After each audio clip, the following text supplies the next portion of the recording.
We're the Salinas family. This is Max and Hudson and Tamla, and I'm Carlos. We decided to adopt in the early 2000s.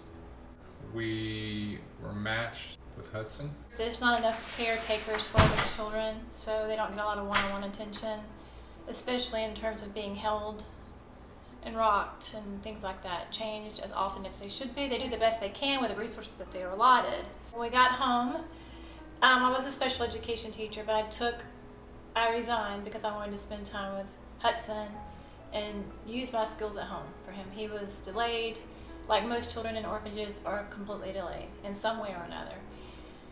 And so he had developmental delays in all areas: speech, physical therapy, physical delays, occupational therapy. So I took him to all kinds of therapies to see if he could get caught up.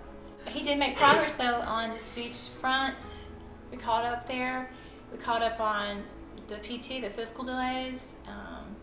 He had some sensory issues. But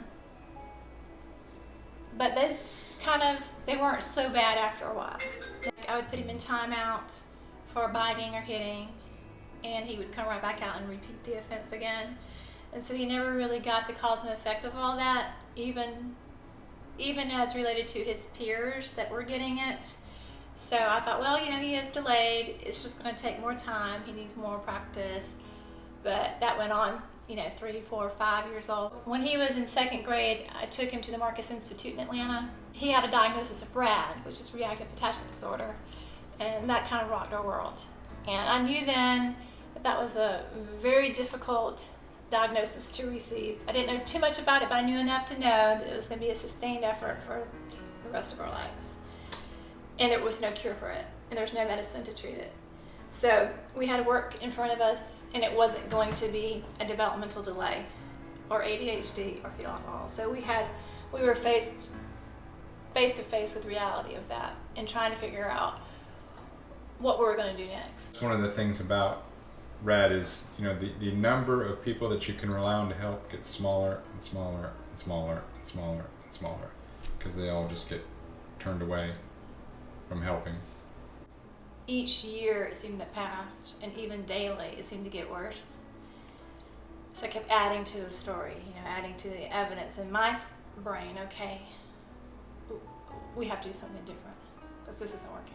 I started looking at fair play a little bit. He was at a basketball camp, and he tried to choke a kid at basketball camp, and I got an email from the leader, the coach, saying, we want everyone to enjoy their time here, and this child is not having fun, obviously, the other one. So that was a big moment for me, but I saw it coming anyway. When we moved outside of the house and we're hurting other people, we need to do something. So we were looking at that and talking to Phil and kind of getting to know him a little bit. And then middle school started.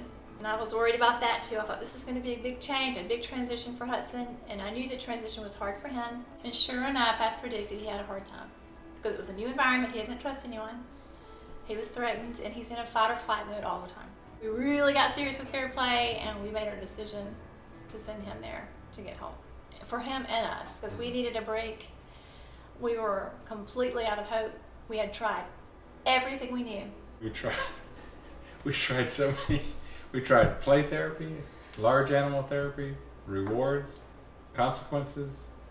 There was one lady who wanted to return him to being like an infant. We tried. What? We tried medicines. We tried. We did try medicine. We have tried everything. I was completely hopeless. And I would spend many nights crying and many days crying because I didn't know what I could do to help him. It was heartbreaking. And I didn't have any place to turn.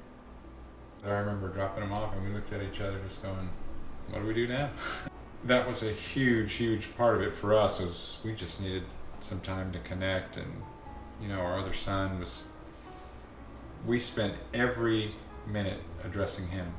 We didn't get time to address him, and I think he felt that too, Definitely.